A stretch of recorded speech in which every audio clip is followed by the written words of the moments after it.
called Feel the Rap, and it has words. Feel the rap. Feel the rap. Rap, rap, rap, rap. Rap.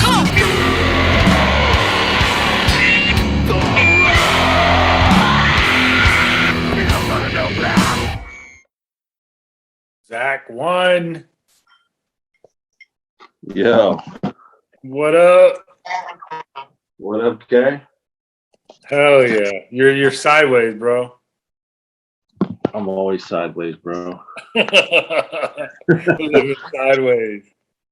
Does it work? Hold on, let me see. Let me try to get this set up. This way. Is There you go. that better? Hell yeah. All right, let me try to just fix this a little bit, bro. It's all right. Hell yeah. How you living? Oh, man, I'm alive, bro. You know what I Hell mean? yeah. You get old, man. So it's Word. good. It's kicking. How Good you to see doing, brother? I'm doing well.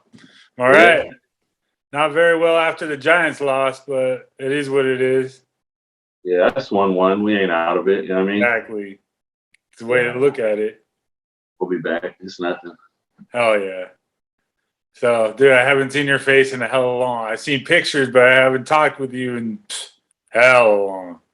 I know, bro. We've been texting and messaging each other, but we haven't really chopped it up like in person, bro. It's crazy. Exactly. I saw the interview with Jesse Semrich, bro. That was dope.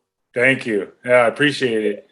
Yeah, I just wanted to do this to, talk to a bunch of old school homies and tell what they're doing and whatnot and their story and, get more people. Because I got a lot of good or positive feedback from the last interview. It was cool. Like, It was dope, bro. It was out. I had hella flashbacks watching that, bro. You're probably gonna have a lot of flashbacks from this one too. That's what's up. I'm ready, bro. Hell yeah. I mean, I can use that. Fucking so yeah, man. I mean, so you grew up in Redwood City, but where'd you grow up at? Like when you started. So you were born in Redwood City? Yeah, I was born at Kaiser Redwood, bro. Okay. The first place I remember living, I know Mom's was bouncing around a little bit, but I know we were on Hoover, over by Rollison off of Fifth. Uh-huh. And we lived in two different spots on Hoover. I was actually next door neighbors with Angela Wilkins. I don't know if you know Angela Wilkins. Sounds familiar. Yeah. Well, we lived there for a while, and then we went out to then we moved to 10th Avenue. Okay. Over by Taft, and then from there we ended up moving to the west over, by you, man, on St. Francis on the hill. Yep. And then that's where we were there for a while before, we ended up moving out of there, and Mom's moved out to the East Bay, and then I was on my own for a while, moved out to Hayward, stayed with my cousin Jimbo, and just ran wild, bro. You know what I mean? Being a fool. Hey, so when you did move to the west, like how old were you? I started fifth grade at John Gill. That's right. Okay. I went to Fair Oaks for kindergarten through fourth grade. Okay. And came out to the west to John Gill for fifth and sixth. Then went to McKinley and then Sequoia, Redwood. Hell yeah. This stuff. Because I mean, you probably met us through school, but through skateboarding, obviously, because we skated all over. Skating and tagging, bro. And tagging, totally. You and Gino were always at my house when we were kids. Yeah. We had a little flyaway ramp in the front. We had rail sliding blocks and all that. That was dope, bro. Those were the days. Hella. That's cool. Mark Knight had the half pipe in the backyard. Steve Cortez, man, Totally. He had the little flyaway ramp in front of his house. We'd go mess with that. I remember you sent me a picture not too long ago. Yep. Old school picture from that in front of his house. When you had the shaggy hair. Yeah. Mom's giving me them hairdos, bro. I still bring it up to her today. Like, Mom, what were you doing to me? It's all good, though. That's rad. Yeah. Fuck yeah. Yeah, and then so I wrote some questions and whatnot, but the thing that came up, so Dan the man, he sent me a picture of like, one of my original bikes that I had, a BMX bike, it was a Huffy. Yeah. It was like a yellow and blue Huffy. We used to ride the Hetch. You used to ride the Hetch on your BMX bike too, right? Do all the jumps and shit. Once in a while we do that. Yeah. And so Dan found a picture of the exact bike that I had, and I sent it to my mom. And she goes, "Isn't that the bike that you got stolen?" And I'm like, "No, that's a bike that I fell over the bars and smashed my face on the Hetch." And then the actual bike that I got stolen was my chrome mongoose. And the day that I got stolen it was me, you, and Gino, and we were going to your cousin James' house in Fair Oaks to go stay the night. Yeah. And so right at the Chestnut House, diagonally across the street, there was an AM/PM. Yeah. And so we went inside to go get something or whatever, like a drink, and we came outside and that shit was stolen. So that was the day you were with me. You and Gene were with me when it got stolen. Dang, bro. So it's just you got good memory, bro. Because I honestly, that's one of the ones that slipped by, bro. Like, dang. Well, dude, that bike was fucking sick. So that, there's certain things that go in your life where you're just like, I got my shit. Oh fuck, it's gone. So it is what it is. Yeah. But you still talk to your cousin? Yeah. Okay. He's doing good. He just got married and he's out in Galt near Lodi. Oh, okay. Yeah, he got a house out there, and he's doing well, bro. He's been sober for a long time and just living life, man, doing good. His mom passed away, my aunt, like 2 years ago now. Oh, I'm sorry. And my uncle, who was kind of like a dad to him and my other cousins, passed away just this year from COVID, bro. Oh wow, damn. Oh yeah, man. All right. Yeah, it was crazy. We didn't see that one coming. But yeah, man, he's doing good, bro. He's got a bunch of kids. We've all racked up a bunch of kids now. You know what I'm saying? Like all of us, huh? Yeah, bro. You just got 2, right? Yeah. I have my 2, and then I have a stepson who's 31. That's what's up. Yeah, but and you?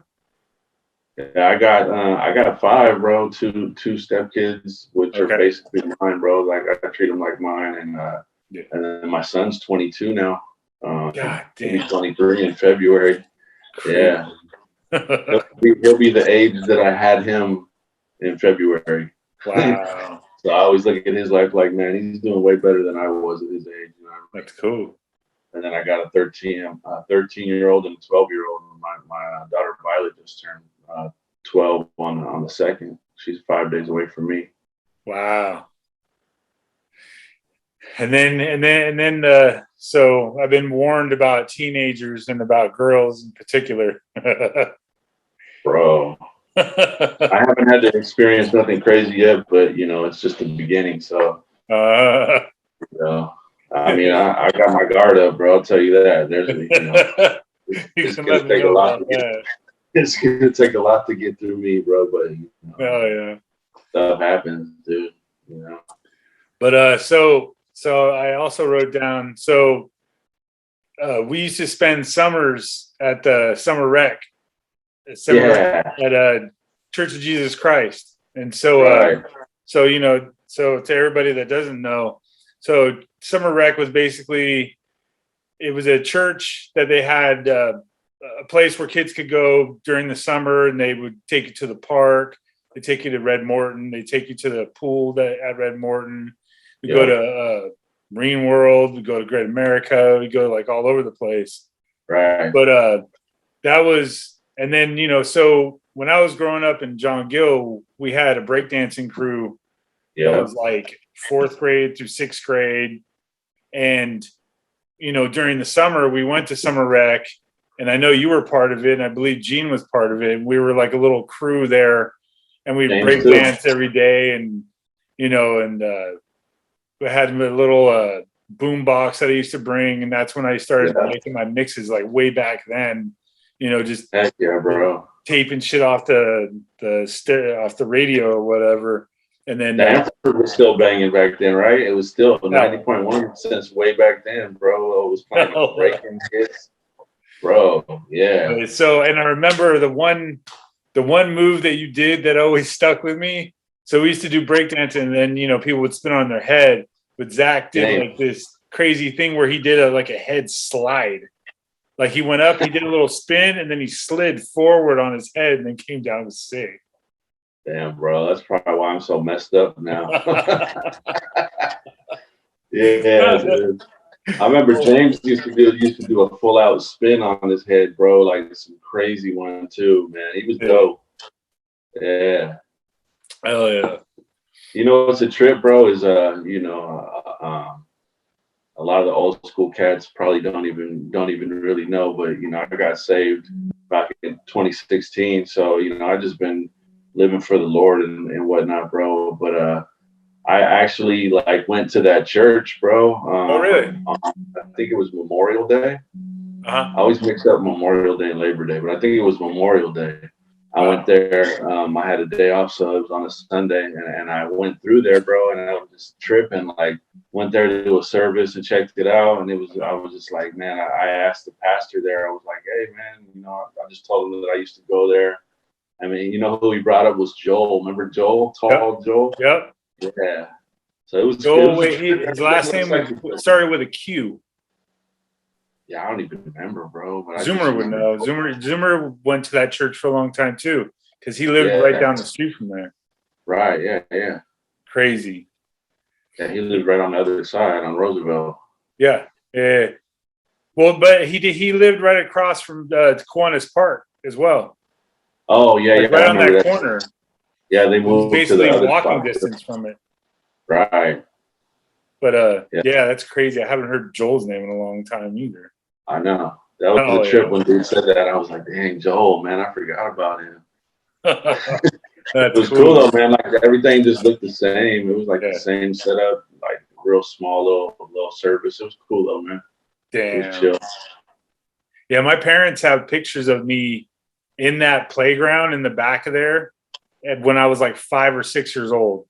Yeah, because we used to go to church there. And then my grandma started making us go to Episcopal church. And it was a church that was right across from Sequoia. Okay. And so, I had to go to, and then I got my first communion there. And I did all that up until I was 16. And my parents said, what do you want to do? You want to go to church? Or you can pass. And I'm like, pass. Yeah. Yeah. But, oh, man, that's cool.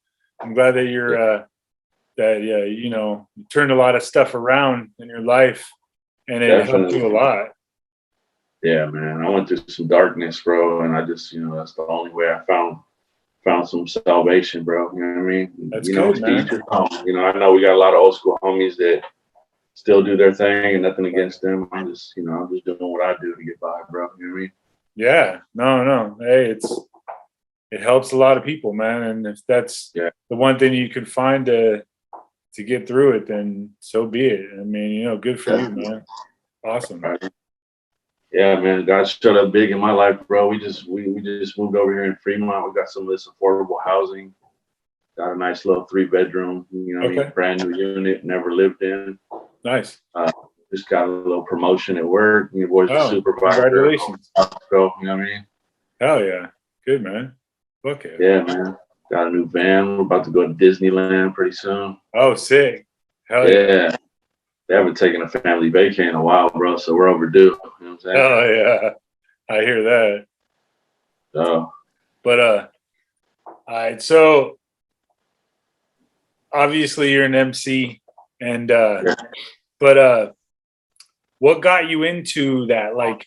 We break dance. We did our, graffiti thing. We skated and all that. But what was the way that you got into hip hop, and what made obviously you listened to it or whatnot, but how did you become an MC? What got you motivated to start writing? Bro, what got me motivated, dude, you actually played a big part in that, bro, because I remember hanging around Steve. Like me and Weapon were super tight back in the day. Yep. And I just remember like all the hip hop that he would get was like directly from you. Thank you. I remember like you put him on to like EPMD. Like I remember you were big on BDP. When the first NWA came out, the Eazy-E was before NWA. When that Eazy-E came out, like you put us all on, bro. Kind of like Reno's put us on the graph. Yep. You know what I mean? You put us on the hip hop, and it just stuck with me, bro. Like I've always been into lyricism. I'm big on the wordplay. I'm trying to think, because it's crazy, because like we were rapping on like karaoke machines back in Sequoia when I was in Sequoia. I think I was even writing at McKinley, but I never had recorded because we didn't really have like any way to record back then until like karaoke machines came out. Then we could just throw on like an instrumental on one side of the karaoke machine and grab the mic and record on the other one. And that was with like, do you remember Billy? No, not Billy. My boy Pablo Rafael, my boy Steve Phillips. Like we just started messing around, like making these tapes and stuff. And then I remember I ran into my boy Specs, man. I met Specs, DJ Specs at Sequoia. And I had told him I was rapping. I showed him some of the stuff I was doing. And he told me that he did the same thing. And then I started hitting up the basement at his spot on Middlefield and what is it? Woodside Road, like right there where I think his family's still there. I think he's still there too. What up, Specs? But yeah, man, we used to go down to the basement and just mess around, and just he would throw on like records, like, you know what I mean, just make instrumentals off like the intros to songs. And then he put me on a lot of hip hop back in the day, man. He put me on to like Big L and Lord Finesse, all the DITC, all that stuff, bro. And then, you know, like I just was always influenced by the best, bro. Like, you know, you can't get much better than like BDP and like, you know, Big L and stuff like that growing up on, bro. You know what I mean? Like the music now is just, it can't touch it, bro. Yeah. So like that definitely just resonated with me and stayed with me, you know, to this day, bro. Like Big L was like one of the best lyricists ever. I don't care what no one says, bro. Like, his wordplay was just so crazy. Like to this day, you throw a Big L record on and you're like, dude, it's amazing, bro, to hear his wordplay and his vocabulary was just out of this world, bro. Dope. But yeah, man. So me and Specs made a bunch of stuff. We had a group called Beans and Rice, bro. Nice. we would just freestyle and just mess around. And then I started getting a little more serious when I had got locked up a few times, bro. And I remember I was writing in jail, and I ran into Stinko. Okay. I ran into Stink over at Joe Dorf's house, bro, and he used to walk around with the 4-track under his arm, and he'd have all kind of instrumentals, and he just like busted out at the party, bro, and just like start recording fools and be like, "You want to jump on this track?" And I just remember, bro, I jumped on this track one time, and it was like history, bro. Like everybody loved my verse, they went crazy. Stinko was like showing it off to everybody, and ever since then we just started going, bro. And it just continued from there. It was like a snowball effect, bro. I remember I ran into I was doing a lot of stuff with Eons with Tizzo. I had met Tizzo, and I just like jumped in the shed, bro. Like I was like a honorary member of the shed, bro. Like, you know what I mean? I was hella blessed to be able to be part of that little movement. We did the whole shadow people thing. Well, that was, you know, them, but I was on that too. The USF thing, the one you said that you found the other day. And then after that, bro, it was I had ran into Arturo Garcia, rest in peace.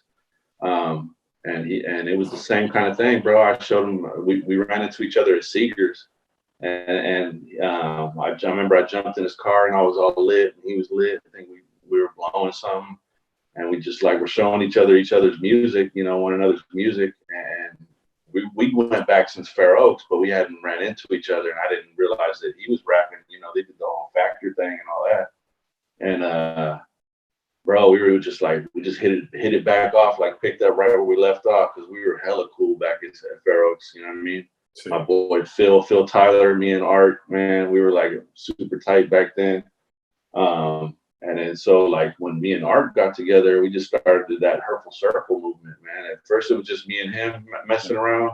We were cutting tapes and stuff, and then we got a little more serious about it, and we started recruiting some people. My brother was going to be part of it, but he had never actually met Art because he was locked up the whole time, and then Art passed away before he got out. So it was crazy because one half of that Purple Circle was like me and Art and a couple of features, and then the second half was like the stuff we did continuing after he passed away, kind of kept the legacy going. That turned into the head honchos, you know what I mean? Because a lot of cats, like, you know, were started doing their own thing. So it was me, Notch, my brother, and Top Notch. We turned into the head honchos, and then from there, I went out and did a solo project, and just like, bro, like I said, snowball effect, like just kept going, doing mad music, bro. I've been doing music since, bro. That's 2004 right there, and I'm still doing it 2021. So, and that was like, you know, I already had about man, 4 or 5 CDs done by then. We had one of the first CDs in Redwood City. I remember I bought this program called Pyro. You used to transfer tapes onto CDs, and like we were able to like put our stuff on CD. It was like a big deal. We were like, man, I remember we never even did a cover or anything real legit for that Purple Circle. We just did burn copies, and it was like blowing up, and it's bro. So yeah, like that was a good time, bro. That was a good time. Yeah. We recorded most of that stuff in at Art's house where Dan Ricketts used to live at the little cul-de-sac. That's where we called it the Purple Circle. It was like a little dead end. Nice. And then we recorded a lot of that head honcho stuff when I lived on Belota. You know what I mean? When my son was first born. He's 22, like I said, bro. So that gives you an idea. You know what I'm saying? That's right.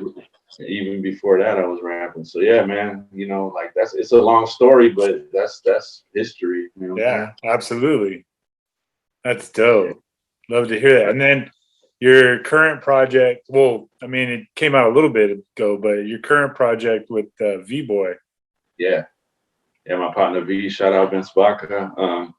He's doing his thing, and he's been doing his thing since back in the day too. We knew each other, and like, you know, I'd see him here and there, or I'd see him in the alley where he kicked it at, and we were in a couple alleys down in Vera Alley, and you know, I was running the streets back then, bro, and he was cutting tapes here and there, but we never really like got on any tracks, and we both knew each other rap respectively, but you know, we would just talk about it, and then he had his little clique, I had mine, so we kind of like, we were a little segregated, even though me and him were cool. Like a lot of people that we messed with wouldn't really get along, you know what I mean? So we kind of play peacemaker in the middle, and just kind of, you know, collab on, you know, just kicking it type of stuff. And then like way later down the line, bro, we decided to do some tracks, and like it just took off from there. That's actually our second project, because we did that B-Boys to D-Boys back in like 2010, I want to say. Oh, okay. Yeah, and that was a pretty dope project too, man. Oh yeah. Yeah. And then the current one, where can people get at that? Like, is it on Bandcamp? That's pretty much everywhere. I don't think anyone put it up on Bandcamp yet, but it's on like Spotify, iTunes Music, you know, all the major outlets. And what is it called? Parallel Universe. Okay. Yeah, and that was like basically a positive project we did to try to like collab with a lot of the younger cats from Redwood that are doing their thing right now. Right. Kind of show them, you know, set an example and let them know, look, you don't have to make like detrimental hip hop that's all about like syrup and gats, and you know what I mean. We try to do something positive and bring the town together. So it was a good look, bro, and you know, we're kind of keeping that wave going, especially V right now. He's in the lab cutting his third album this year, bro. Wow. So we did Parallel Universe this year. He dropped this album called Death of a Salesman. I got a couple features on there. And then he's doing a bunch. He's doing a whole series actually, bro. I think they're like 6 or 7 songs each, and he's already got like 3 or 4 volumes ready to drop. He's just mixing all that right now. Yeah, he's on fire, bro. So sick. Oh yeah. Shout out to homie V, man. He's doing his thing. He's you know, he's really putting a lot of these young cats on too. Good. You know, I mean, they're doing their thing. A lot of these young dudes are already doing their thing. They don't really. It's not like they need us, but it's always good to pay homage to the old school. and to get that cosign, you know what I mean? It's like, you know, and I have nothing but support for all these young cats doing their thing, man. I'm not a hater. I never have been. It's not my blood. So I ain't got nothing but love for these guys, man. If they, you know, hopefully they see this and reach out and, you know what I mean? Exactly. Keep moving going.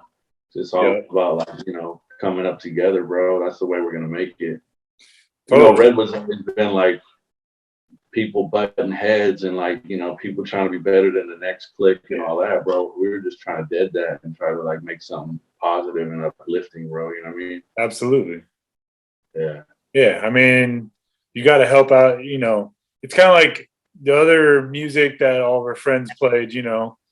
They all had their bands or whatnot. Now you have young bucks that are coming up that all want to play music as well. And you have all these OGs that are trying to help them out with just about anything they need to try, you know, to keep the cycle going. You know what I'm saying? Right.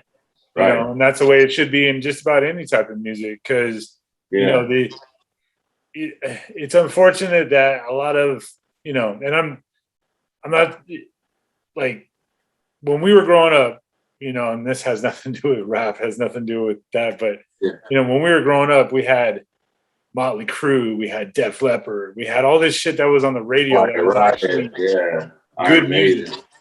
Yeah. And you go and you turn on the radio anywhere, and there's no musicians. There's nothing. It's all like synthesized or digitized beats with people who can't sing, so they do the fucking auto-tune bullshit to act like they can sing. Like, the young kids nowadays don't have the music that we had. And so I try to teach my kids, you know, here, I put on classic rock, or I put on something that's actual music. Right. For them to learn, this is what we listen to. They're like, oh. And then, you know, and then they'll be like, Daddy, listen to this. And like, you know, but I mean, that's what our parents did to us as well, you know. So, I mean, it's kind of a, you know, whatever, a circle. Door, it's funny. But it's just unfortunate there's nothing that's on the radio that's actual good. And maybe it's only my opinion. I don't know. I mean, I don't hear anything that's musical, like, you know, with instruments. Yeah. I mean, there's a few out there, but it's so rare. It's so far and few in between. It's hard to even, like, think of them off the top of the head. You know what I mean? But I mean, it's just a small handful now, bro. You're right. Yeah. So, but here, let me grab another one of my non-alc beers. Do your thing, brother.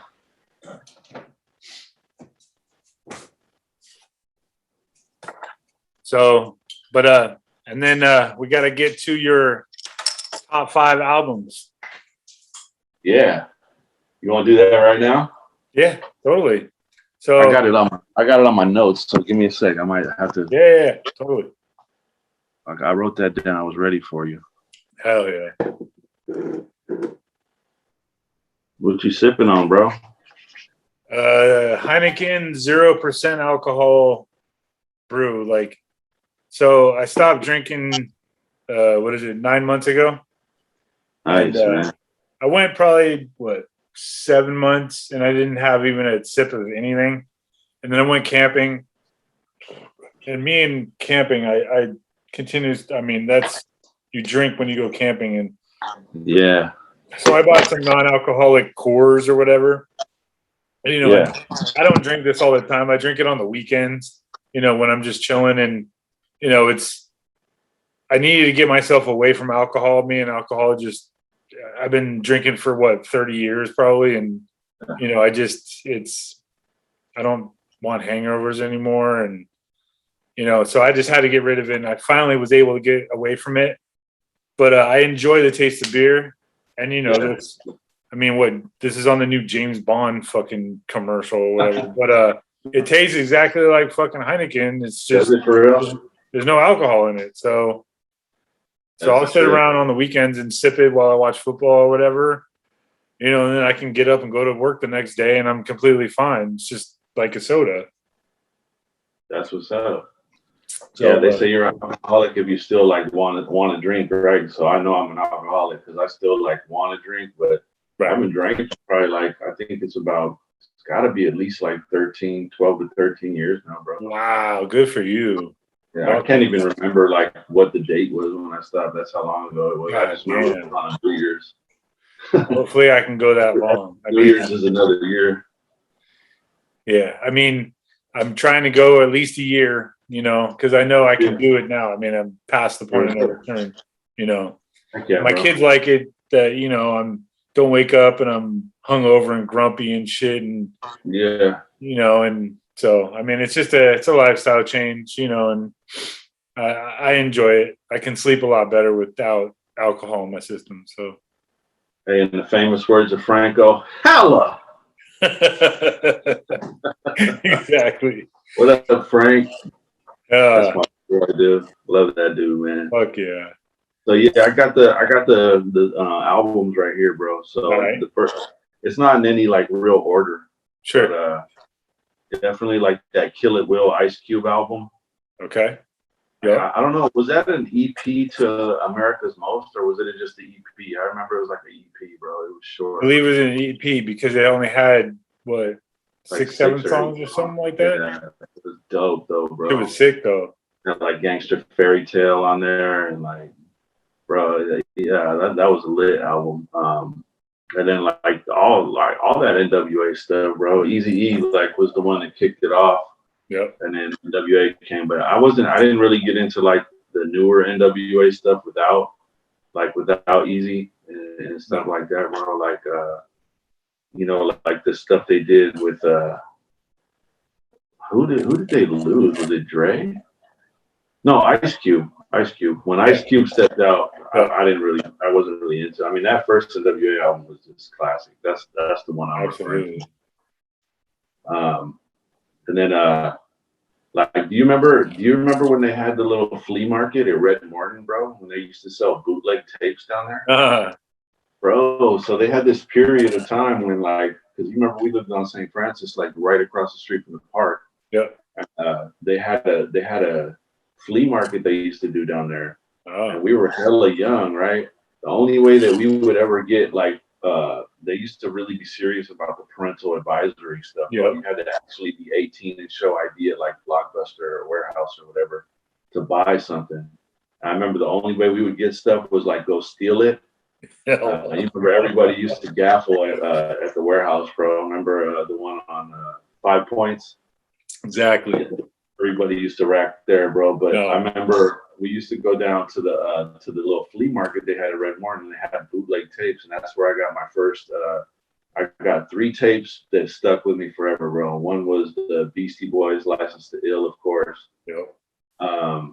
The first, I don't think it was the first, but "Raised in Hell" Run DMC album, and then that LL Cool J Radio album, bro. Those 3 albums were like instrumental in my youth, bro. Nice. And those are like just like some crazy stuff that just pumped me up. LL was so hard back in the day, bro. Dude, I'm telling you. Yeah, talk about a lyricist who was super young over Rick Rubin beats. Like, goddamn.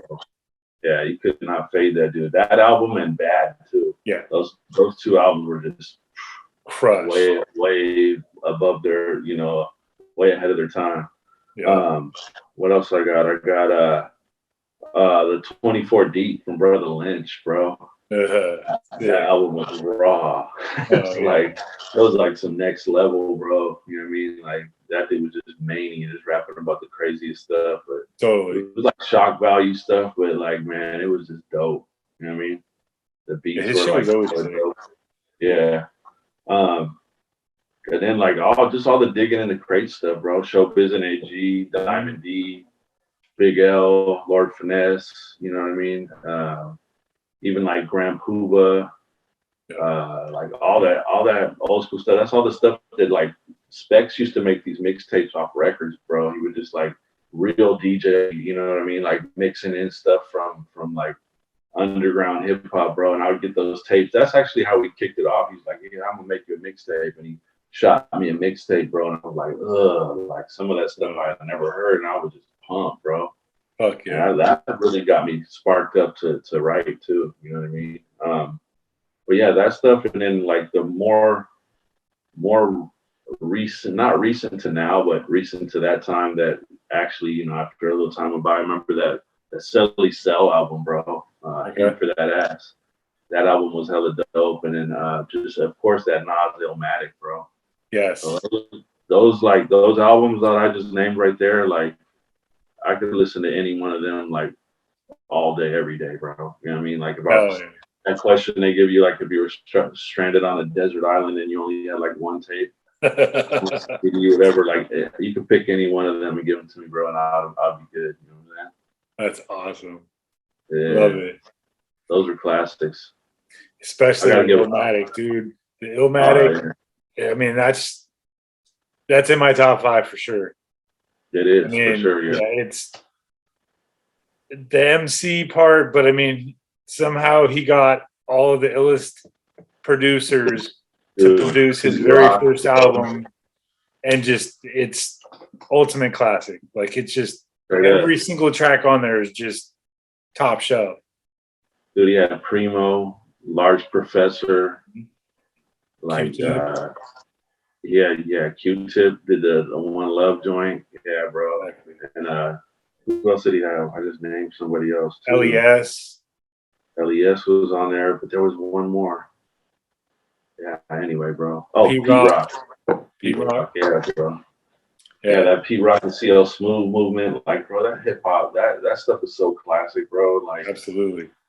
If kids nowadays don't get a chance to listen to any of that, they'll never know like how it was, and they can never contrast it because they just live up to what it is now. Exactly. It's like they're throwing on this stuff, like you said, it's all auto-tune. Yeah. Like some of it's all right. Like, I mean, I don't listen to it, but I can see, you know, that they actually have a little talent for what they're doing. But there's a lot of it that's just watered down trash, bro. Like real talk, man. Not even being a hater. Just that, like I said, if they don't know what stuff we had access to and were listening to back then, and they've never like taken the time to go back and throw like Big L on or somebody, how are they gonna know, bro? But you know, they're really selling themselves short by not doing that, because they can do that at any time. So I advise any youngster listening to this podcast or this interview right now, you know what I mean, if you never heard any of them albums I just shouted out, pick one up and you will not regret it. You'll know what real lyricism, real hip hop is about. You know, some of that stuff wasn't like hip hop that I named, like, you know, but it was real, like from the gutter stuff, bro, that like fools were just like real about it back then. And that's what I was saying too, was like back when, you know, the album you just showed me, the Shortstopping album, back then, bro, it was like you had to be somebody to cut an album back then, bro. You couldn't just be like at home recording in your closet, like put it on SoundCloud and get 1 million viewers. Like you had to actually be like in the streets and like have some financial backing, and most of that was like not record label money, bro. Like we were really running the streets, and like fools were putting up money just to see us in the booth because they were like, dude, these dudes are dope. You know what I'm saying?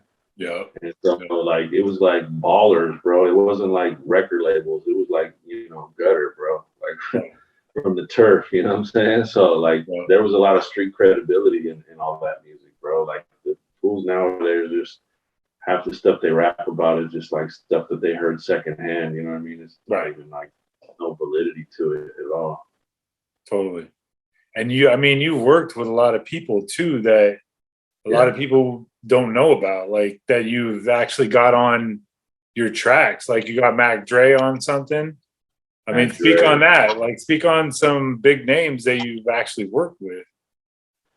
Bro, like one of the most memorable, definitely Mac Dre was a big one, but I remember my boy Ed Doja from Newark got me on a track with Spice One, bro. And that was so cool, bro, to kick it with him. Like that's when I was smoking. We were just sitting there blowing Mad Tree. And then, bro, he actually threw on a song with him and Tupac that nobody had ever heard. It's like an unreleased joint that I guess Tupac's mom doesn't want released.